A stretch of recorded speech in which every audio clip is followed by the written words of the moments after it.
오늘의 주요 뉴스입니다. 은행권이 5조 원 규모의 중견기업 전용 펀드 조성에 나섭니다. 이를 통해 중견기업의 신사업 진출과 사업 확장 등 전방위적인 지원에 나선다는 방침입니다. 배터리 업계가 희귀 광물을 줄이기 위한 기술 개발에 총력을 다하고 있습니다. 안정적인 공급망 유지와 비용 축소를 위한 움직임으로 풀이되고 있습니다.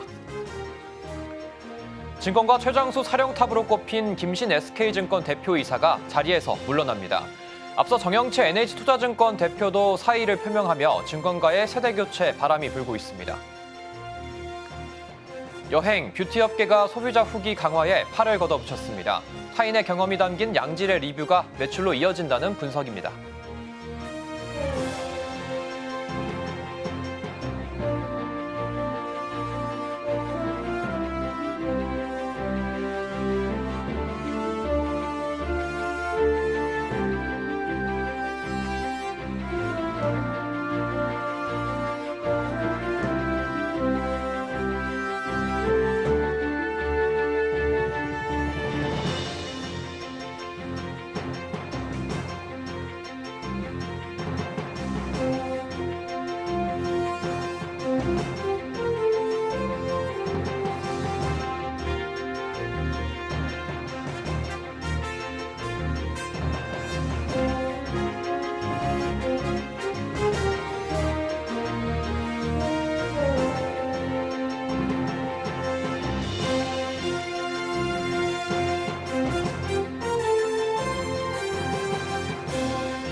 정부가 지난달 발표한 기업금융 76조 플러스 알파 지원안에 대한 구체적 계획을 오늘 내놓았습니다. 자금 조달에 고충을 겪는 기업에게 펀드를 통해 전방위적으로 지원한다는 게 핵심인데요. 2050 탄소 중립에 대비한 기후금융 지원안도 담았습니다. 이연아 기자입니다.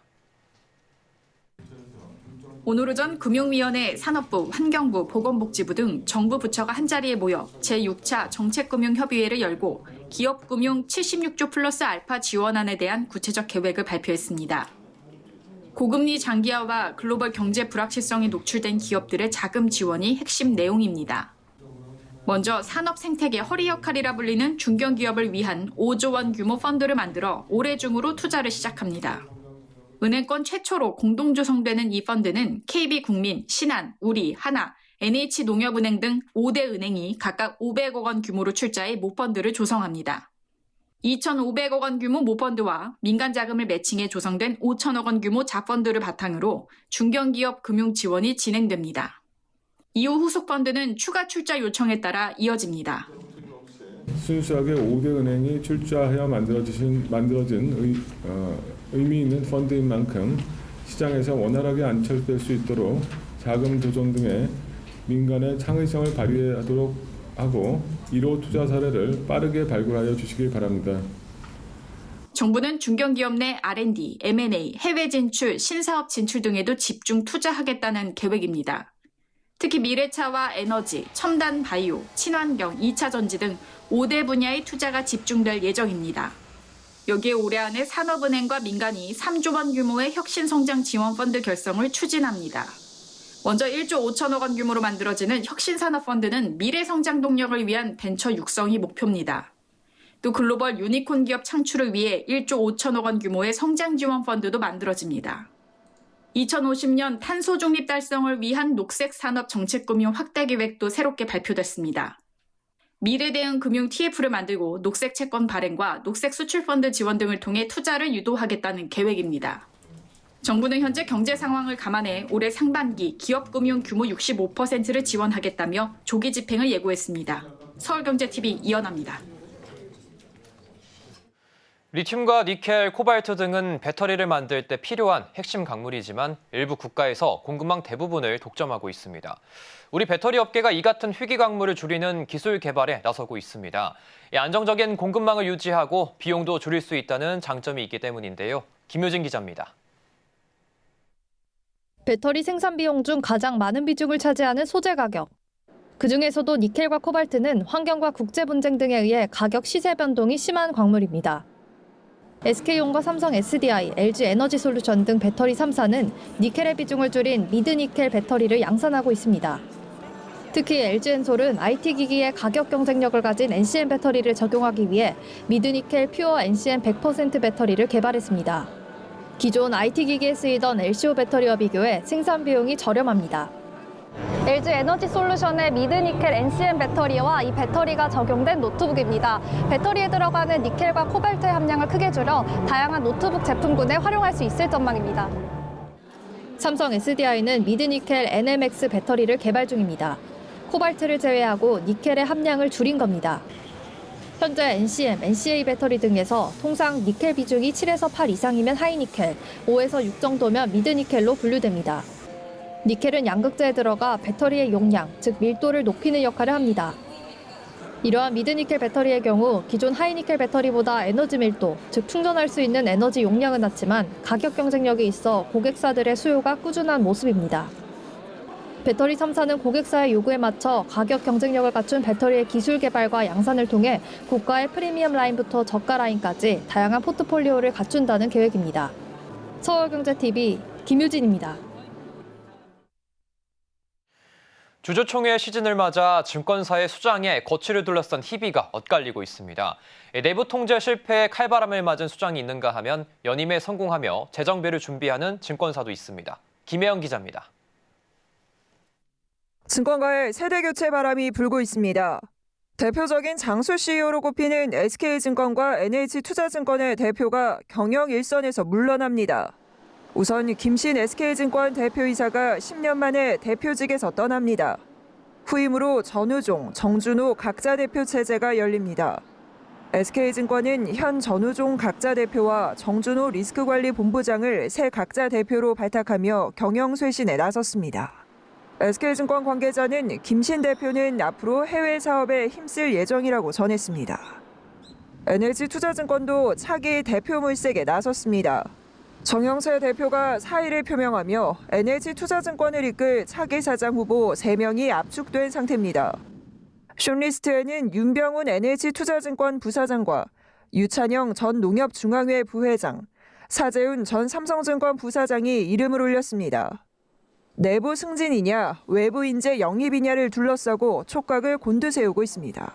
NH투자증권은 오는 11일 열릴 예정인 임시이사회에서 최종 후보 1명을 발표하고 오는 26일 주주총회에서 공식 선임할 예정입니다. 반면 대신증권과 교보증권, 한양증권은 안정에 방점을 찍고 대표이사 연임을 선택했습니다. 한양증권은 임재택 대표이사를, 대신증권은 오익근 대표이사, 교보증권은 박봉권 대표이사의 연임안을 정기주총 안건으로 상정했습니다. 사실상 연임에 성공하며 수장 자리를 지켜낸 CEO들의 어깨가 무겁기는 마찬가지입니다. 지난해 증권가는 부동산 PF와 홍콩 H지수 사태, 업황 침체와 내부관리 소홀 등의 각종 리스크에 홍역을 치렀습니다. 새로운 도약을 위한 타겟책이 절실한 상황입니다. 이에 대신증권은 올해 5대표를 필두로 종합금융투자 사업 진입에 속도를 내고 초대형 투자은행 진출도 목표로 하고 있습니다. 교보증권 역시나 종투자 진입 장기 프로젝트를 잡고 자본 확충에 총력을 다하고 있습니다. 서울경제TV 김혜영입니다. 물건을 살 때 광고는 믿지 않아도 타인의 경험이 담긴 리뷰는 신뢰해 본 적 있으실 텐데요.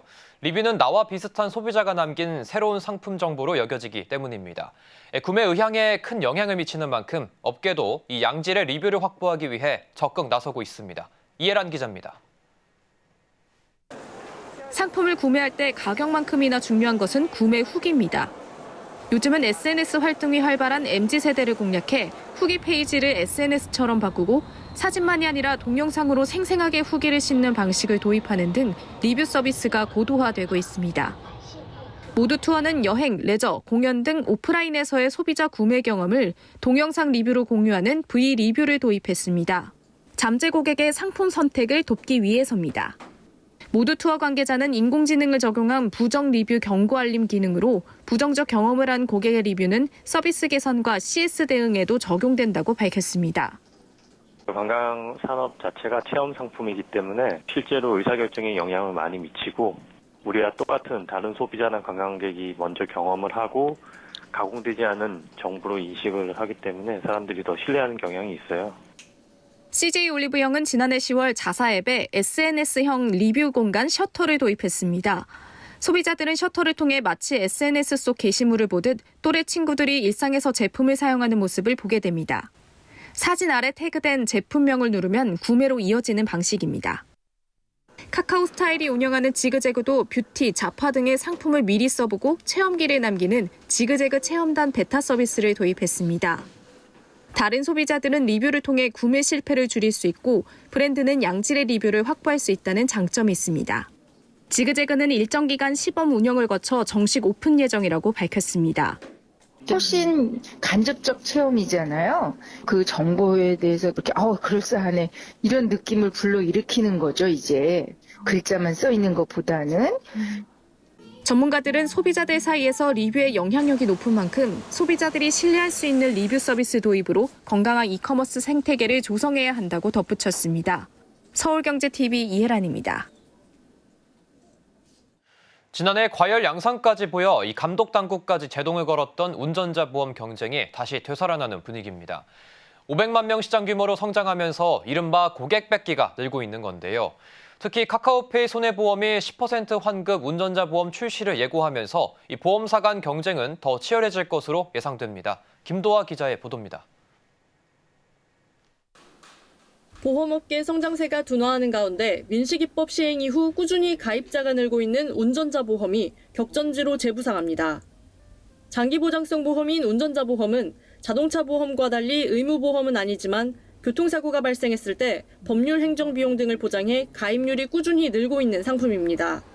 특히 스쿨존에서 교통사고를 내면 가중처벌하는 이른바 민식이법 시행 이후 수요가 가파르게 증가했는데 매년 신계약 건수는 450만에서 500만 건에 달할 정도로 단일 보험 가운데 가장 많이 팔리는 상품입니다. 2020년 4조 원대던 시장 규모는 3년 만인 2022년 5조 원대 시장으로 뛰어올랐습니다. 하지만 업계 간 유치 경쟁은 해를 넘길수록 치열해졌고 민식이법 이후에는 과열 경쟁이 최고조에 달했습니다. 변호사 비용 같은 법률 비용을 추가하는 식으로 보장을 더 늘리면서 도덕적 해이 비판이 늘자 금융감독원도 자기부담금제를 도입해 경쟁에 제동을 걸기도 했습니다. 하지만 최근 경쟁 분위기가 되살아나는 분위기가 감지됩니다. 손보업계가 집계하는 운전자 보험 유지율에서 읽을 수 있는데 5년 이상 유지한 가입자는 30%에 불과하기 때문입니다. 전체 가입자 변화가 없는 상황을 비춰보면 고객 뺏기를 일컫는 이른바 갈아태우기 경쟁이 심화하고 있다는 걸 의미합니다. 최근에는 화재, 상해 같은 다른 보험들을 결합한 상품 판매에도 열을 올리는 중입니다. 앞서 금감원도 보험대리점 지혜를 중심으로 설계사들의 과당 경쟁 우려를 나타내며 올해 주요 검사 방향으로 제시하기도 했습니다. 올해 치열한 경쟁이 예상되는 또 다른 카카오페이 손보 진출도 영향이 적지 않습니다. 무사고 시 낸 보험료의 10%를 환급해주는 제도를 운영하는데 카카오페이 손보는 이미 해외여행자 보험에서 이 제도로 수십만 명의 고객을 끌어모으기도 했습니다. 하지만 보험사들의 경쟁이 치열해질수록 불건전 영업행위도 더 늘어난 사례가 많아 보장 한도를 제한하거나 설계사 수수료 기준을 변경하는 방안도 필요하다는 지적이 나옵니다. 서울경제TV 김도하입니다. 2년 새 대기업 계열 건설사의 채무보증 규모는 23조 원 이상 증가한 것으로 나타났습니다. 채무보증이 늘어났다는 건 신규 사업이 증가했다는 뜻이지만 요즘 같은 부동산 경기 침체기에는 사업 지연에 따른 부실이 이 보증 제공자인 건설사로 전이될 수 있어 우려의 목소리가 나오고 있습니다. 이재영 기자입니다. 대기업 계열 건설사의 채무보증 규모가 2년간 23조 원 이상 증가한 걸로 나타났습니다. 오늘 기업데이터연구소 CEO 스코어에 따르면 지난 2021년부터 작년까지 발주처와 입주 예정자 등의 채무 보증을 제공한 31개 그룹 106곳을 조사한 결과 채무 보증이 늘어난 건설사는 38곳으로 나타났습니다. 이 중 대기업 계열 건설사의 채무 보증액은 같은 기간 196조 7,170억 원에서 220조 5,586억 원으로 23조 원 이상 증가했습니다. 채무 보증이 가장 크게 늘어난 건설사는 중흥건설로 나타났습니다. 2021년 말 2,566억 원에서 2023년 말 1조 3,870억 원으로 440.5% 급증했습니다. 같은 그룹 건설사인 중흥토건의 채무보증도 8,340억 원에서 3조 6,794억 원으로 341.2% 증가했습니다. 다만 중흥건설이 인수한 대우건설의 경우는 35.3% 감소했습니다. 이어 송도 랜드마크시티 298.4%, 금호건설 290.1%, 사망기업이 273.8% 증가하며 뒤를 이었습니다. 상위 10대 건설사 채무보증 증가폭은 롯데건설 74.7%, 현대건설 52.7%, GS건설이 37.7% 순으로 나타났습니다. 건설사 채무보증이란 공사를 시행하기 위해 발주처나 입주 예정자 등에게 제공한 보증으로 PF나 재건축, 재개발 정비사업조합에 대한 지급보증 등으로 구성되어 있습니다. 채무보증이 많다는 건 수주한 사업이 많다는 것을 의미하지만 부동산 경기 침체로 사업이 지연될 경우 보증을 선 건설사가 빚을 떠안을 수 있다는 점이 위험 요소로 꼽힙니다. 건설 불경기에 건설사들이 주택사업 수주를 꺼리는 상황, 채무보증이 늘어 빚까지 떠안게 될 수 있다는 우려의 목소리가 나오고 있습니다. 서울경제TV 이지영입니다. NH농협은행에서 109억 원 규모의 금융사고가 발생했습니다. 농협은행은 오늘 업무상 배임으로 109억 4,700만 원 규모의 금융사고가 발생했다고 공시했습니다. 돈을 대출해주는 여신 업무 담당 직원이 배임 혐의를 받고 있는 것으로 알려졌고 은행 측이 입은 실제 손실액은 확정되지 않은 상태입니다. 금융사고가 발생한 기간은 2019년 3월 25일부터 지난해 11월 10일까지며 은행은 자체 감사에서 배임 혐의를 발견했다고 설명했습니다. 농협은행은 자체 감사 후 해당 직원을 형사 고발했고 현재 경찰이 수사 중이라고 밝혔습니다. 또 차후에 인사위원회를 거쳐 징계할 예정이라고 전했습니다. 금융감독원은 이번 금융사고와 관련해 농협은행 자체 검사 결과를 지켜보고 추가 검사 필요성이 있다면 검사에 들어간다는 계획입니다. LG전자가 주택, 상업공간 등 다양한 공간에 최적화한 전기차 충전 솔루션을 선보였습니다.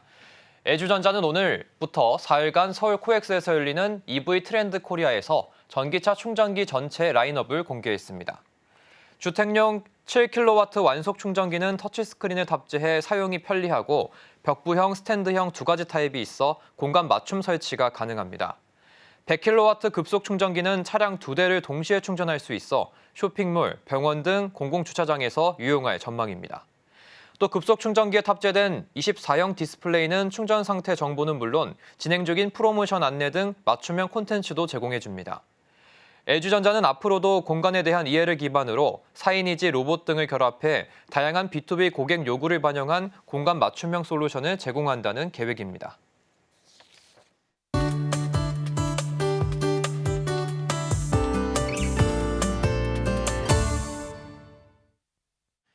미 국립해양대기청이 미국의 인플레이션 감축법에 따라 올해 33억 달러의 자금을 지원받았습니다. 이 자금은 기후변화에 직면해 국가해양자원의 과학기반 관리와 보존을 위해 쓰일 예정이라고 하는데요. 구체적으로 어디에 어떻게 쓰일 건지 알아보겠습니다. 오늘도 반기성 K웨더센터장 나왔습니다. 안녕하십니까? 네, 안녕하세요. 예. 이 기후변화로 어업과 양식업, 이 서식지까지 전방위적으로 타격을 받고 있습니다. 우선 이런 곳에 자금이 좀 투입이 먼저 되겠죠? 네, 그렇습니다.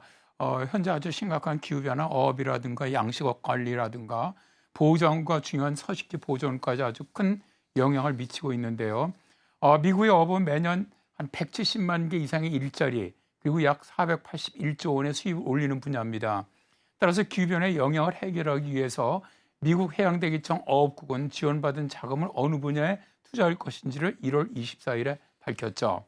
먼저 기후변화에 대비한 어업 분야에 4,537억 원을 투자를 합니다. 어리 및 보호종에 대한 전체 재고 평가 사업을 추진을 하는데요. 급변하는 해양에 영향을 받는 가운데 해양 자원에 의존하는 기업이라든가 지역사회를 지원하는 것이죠. 이 투자를 통해서 역동적으로 관리되는 어업 시스템을 구축할 계획인데요. 기후 및 생태계 환경 데이터를 통합을 해서 실시간 조언과 장기 예측을 제공할 것입니다.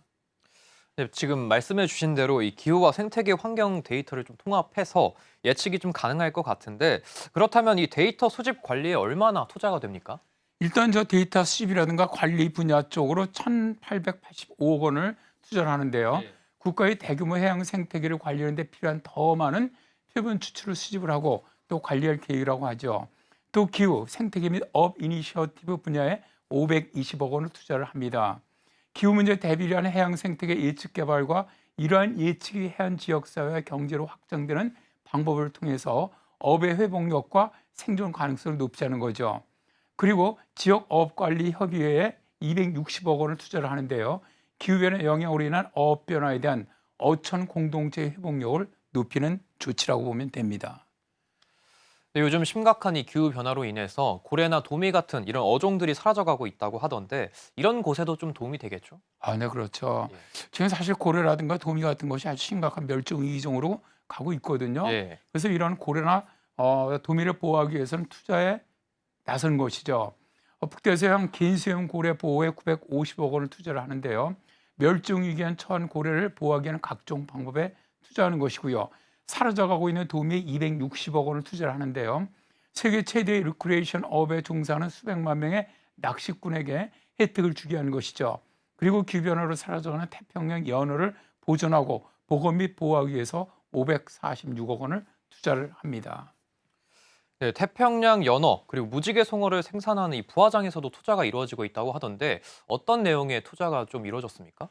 일단 이제 부족 물고기 부화장을 위해서 3,600억 원을 투자를 하는데요. 예. 연방에서 인정하고 있는 부족을 지원하는 것으로 태평양 연어와 무지개 연어를 생산하는 부화장에 대한 유지 보수라든가 혹은 수리에 관한 예산입니다. 이 중에 미체일법에 따른 컬럼비아강 뉴욕 부화장 유지 관리에 720억 원을, 비미체일법 부화장에 3,120억 원을 투자를 합니다. 또 서식지 보건 및 어류 통로에 6,292억 원을 지원을 하는데요. 철새의 건강한 서식지에 대한 접근을 복원하는 물고기 통로 프로젝트와 해안 생태계와 지역사회 회복력을 강화하는 서식지 복원 프로젝트입니다.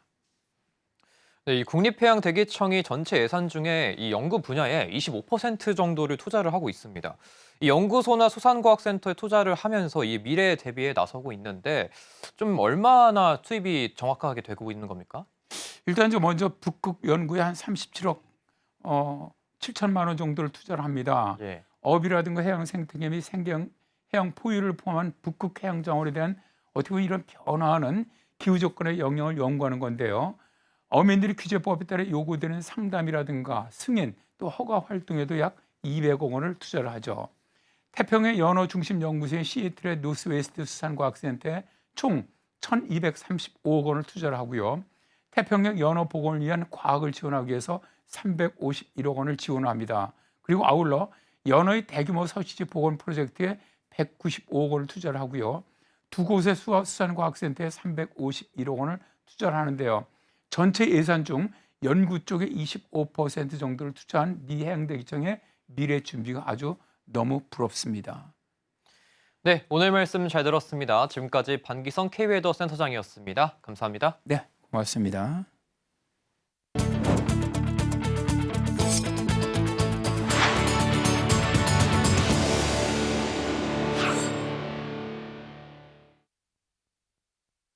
이상으로 센 경제 라이브 마칩니다. 함께해 주신 여러분 고맙습니다.